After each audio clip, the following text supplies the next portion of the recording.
Tallinna Ülikooli filosoofiaprofessor Tõnu Viik.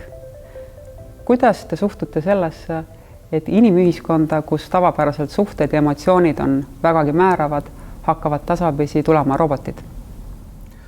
No ma arvan, et on tõsi see pool, et neid roboteid tuleb meile tõepoolest aina rohkem. Aina enamates elusfäärides me harjume tehislike teistega, tehislike kaaslastega. Rollid, mida varem täitsid inimesed, võetakse üle masinate poolt. Selles midagi nii väga uut ei olegi, sest rollid, mida varem täitsid loomad, on samuti võetud üle masinate poolt.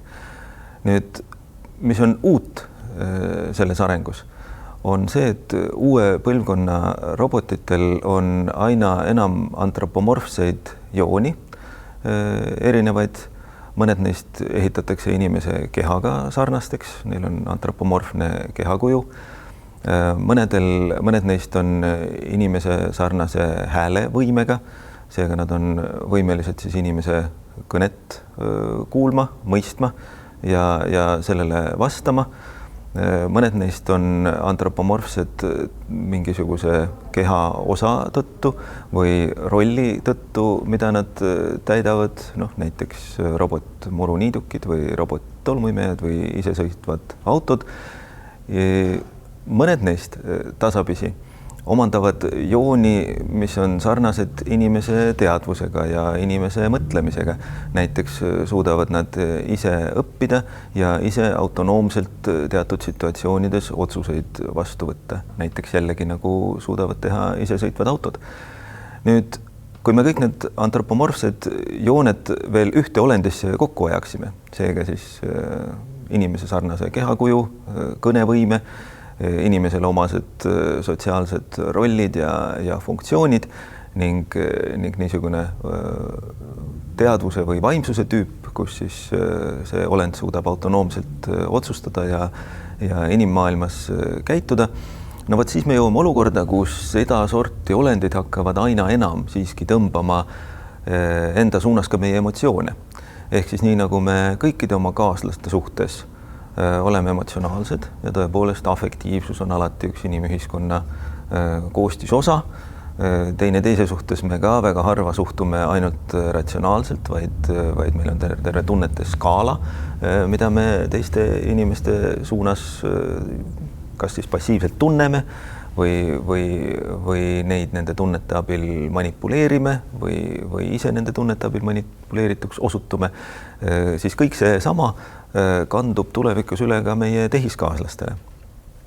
Nii et päris kindlasti hakkame me tundma erinevat sorti tundeid nii robotite kui kõikide muude selliste automatiseeritud tehislike kaaslaste suhtes. Ja mitte siis sellist omanikutunnet, vaid isegi romantilisi tundeid? Jaa, see tunnete skaala võib olla väga lai. Juba praegused robotid on võimelised siiski esile kutsuma teatud afektiivseid seisundeid. Inimesed ütlevad, et nad näiteks seda, et nad kiinduvad oma robot-tolmuimejasse või muruniidukisse, et nad võtavad teda hellitavad, kasutavad mingeid hellitusnimesid tema suhtes, loovad seega mingit sorti emotsionaalse sideme. Ma arvan, et see side muidugi kaugeltki nii kaugel veel ei ole, nagu on emotsionaalne side näiteks koduloomadega. Aga tasapisi ta sinna suunas liigub, ei ole ju ka robot-tolmuimejal koduloomaga sarnaseid funktsioone veel, kuigi niisuguseid pehmeid ja paitavaid roboteid ka juba ehitatakse. Nüüd kaugemas tulevikus meie vaatevälja ilmub kindlasti terve hulk roboteid, kes abistavad meid erinevates töödes ja mitte nii nagu eelmise sajandi industriaalsed robotid, vaid nii nagu inimene meid abistaks. Ühesõnaga vaadates meid, õppides meilt, järgi tehes, kujutlegem näiteks sellist robotkätt mingisuguses töökojas, kes ei tee mitte mingisugust kindlaks määratud funktsiooni, mida programmeeritakse, vaid kes vaatab kõigepealt inimest, kuidas inimene mingisuguse objektiga käitleb ja siis teeb selle järele. Siit samm edasi on siis niisuguse antropomorfse välimusega koduabiline meie kodus, kes teeb kõiki koduseid töid, kuni siis tõesti romantilise armastuse objektiini, ühesõnaga robot, kes täidaks peaaegu kõiki inimkaaslase funktsioone ühes romantilises suhtes või üldsegi kõike. Ja siia ei saa me veel ka piiri panna, et ta täidab neid samu funktsioone, nagu inimene täidab, ta võib täita veel palju rohkem. Ühesõnaga, ta võib ületada inimest oma võimetelt väga mitmes vallas. Tema pühendumus võib olla veatum ja püsivam, kui seda ükski inimene, ükski surelik suudab. Ja tema mõju, siis pikaajaline mõju inimese harjumusele, tema karakterile võib teatud programmeerimise puhul olla seda inimest kasvatav, arendav, edasiviiv ja juhtiv, mis tõstatab muidugi terve hulga eetilisi dilemmasid ja küsimusi, et kes on siis see, kes on võimeline disainima või on lubatud disainima robotit, kelle eesmärk on kujundada meie psüühikat. Aga astume samme ka sinnapoole, selles suunas. Juba on siiski päris palju suhtlusroboteid, kellele on programmeeritud sisse funktsioonid, kasvatada meie karakterit, aidata halbadest harjumustest vabaneda, näiteks suitsetamisest ja nii edasi. Nii et emotsionaalsed suhted robotitega on kindlasti meie tulevik. Eelnevalt te rääkisite, et inimesekujulised robotid tungivad järjest rohkem meie igapäevaellu. Et kui me nüüd mõtleme, et meil tekivad nendega suhted ja emotsioonid, et kas need robotid parandavad meid või pigem rikuvad? See on väga suur küsimus. Seda mööda, kuidas nad arenevad, see meie suhete diapasoon nendega laieneb ja ilmselt ka see emotsioonide pool kasvab. Nüüd juba see fakt, et on olemas kunstlikke olendeid, kellest me hakkame olema emotsionaalses sõltuvuses, on päris hirmuäratav ja me päris kindlasti hakkame olema nendest emotsionaalses sõltuvuses. Nüüd tänu sellele, et robotid on teistsuguse loomuse ja ehitusega kui inimesed, siis emotsionaalne sõltuvus on ühepoolne. Robotid meist ei ole emotsionaalses sõltuvuses, meie neist aga küll. Robotid meist ei ole lihtsalt sellepärast, et nad ei ole võimelised afektiivseks eluks, nad ei ole võimelised emotsioonideks. Küll aga on robotid võimelised inimeste emotsioonidega arvestama.